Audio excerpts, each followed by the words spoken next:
Barsisa was a great abid from the time of Banu Israel. Great abid, great pious man. He was a monk. Nowadays, a sheikh. And my brothers, as I share the story of Barsisa with you, don't think of Barsisa, think about yourself. Put yourself in the shoes of Barsisa.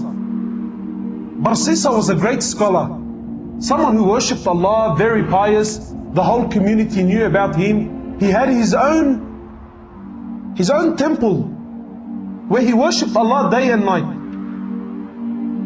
And three brothers, they wanted to go in jihad, but they had a sister. And they said, if we go to jihad, who's going to look after our sister? So they said, who better than Barsisa? He's a great abid, he fears Allah, everyone, he's of high esteem. Who better than Barsisa to look after our sister?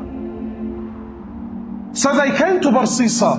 Now look at the trick of shaitan. Look where it starts, my brother. They came to Barsisa and said, Barsisa, we want to go for jihad, and we're wondering, can you look after our sister? So Barsisa immediately says, he says, A'udhu billahi minash shaitanir rajim. This is shaitan. No way. So the men were disappointed and they left. Then shaitan came to Barsisa. He's not shaitan. Today he's our sheikh.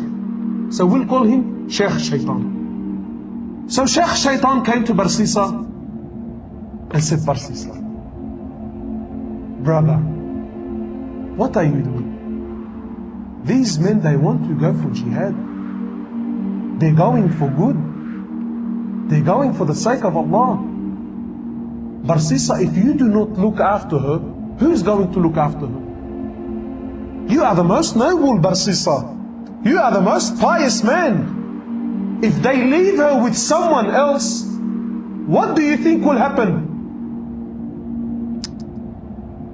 So Barsisa says, maybe I should look after her for the sake of Allah, for the sake that these brothers. Look at the trick of shaitan.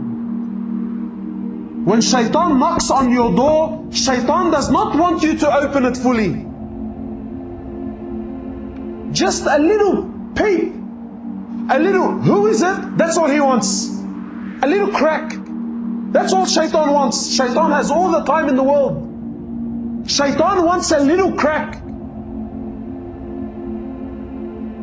So he calls the brothers back. He says, listen, for the sake of Allah, I will look after your sister, but she will not stay with me. Barsisa was a man who feared Allah. He was a genuine man who feared Allah, my brothers. Now I want you to think about yourself and relate this story to your life.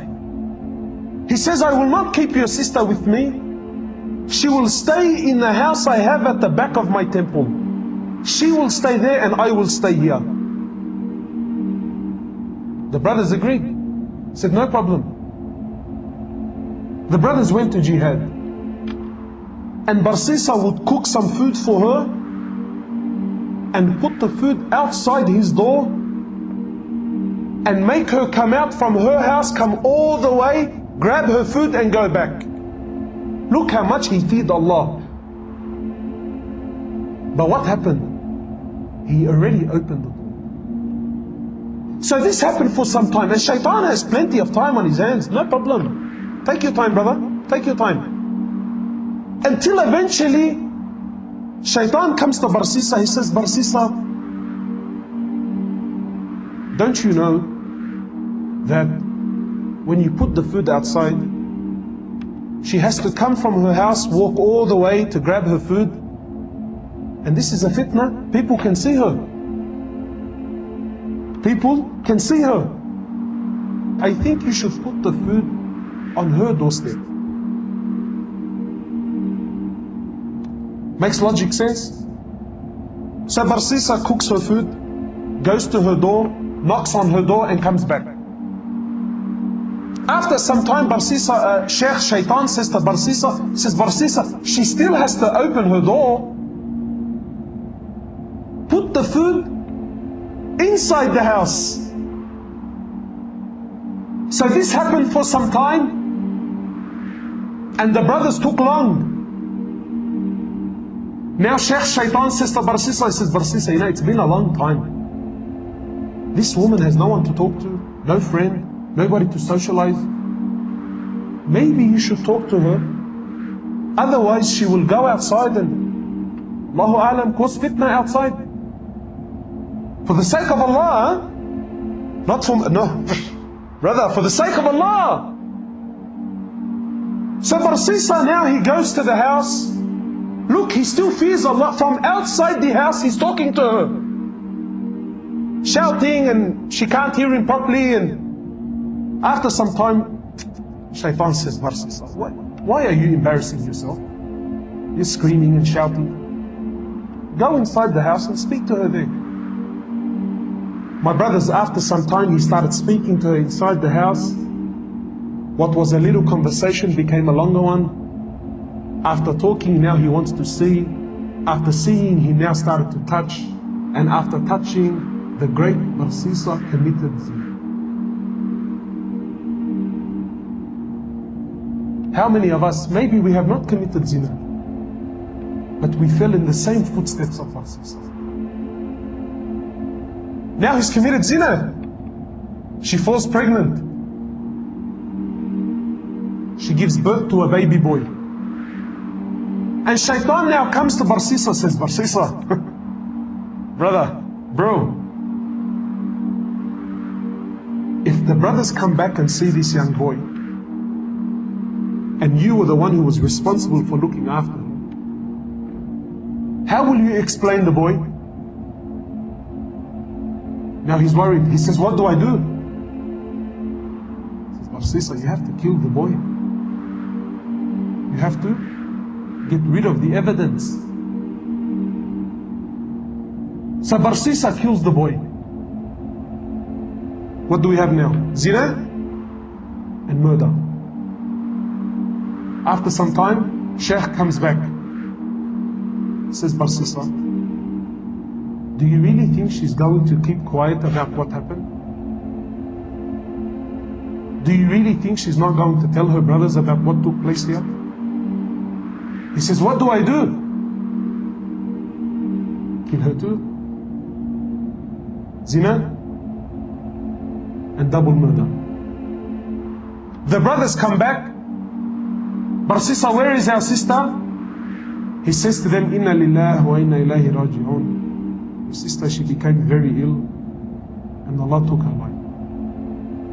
Barsisa is a great abid, big sheikh. He does not lie. The brothers had no other option. They said, where is she? He showed them a fictitious grave, a fake grave. He said, this is where she is. They made some dua for her and went home. The next morning, one of the brothers, he says, you know, I had a very interesting dream last night. The other brother said, I had an interesting one. What did you see? He says, I seen in my dream that our sister was not sick. Rather, she fell pregnant, she had a boy, and her and the kid were murdered. And I seen that she was not buried where he showed us, but she was buried somewhere else. So the other brother says, Zina Ajib, I had the same dream. So they said, both of us cannot be wrong. They went to where they seen in their dream, they dug up that grave there, they found their sister and the baby there. They went back to Barsisa, they said, Barsisa, you lied to us, this is what took place, and now we're taking you to the ruler. Now on the way, Barsisa is looking at himself, he's thinking, how did I get in this mess? Zina, double murder, and now I'm going to be executed. So, when they bring him to the ruler, Shaitan comes to Barsisa in the form of man.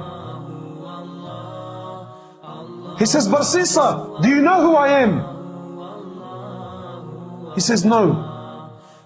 He says, Barsisa, I am shaitan. And I am the one who caused you all this mess. And I'm also the one that can get you out. He says, Barsisa, I can get you out, man. I have a lifeline for you, Barsisa.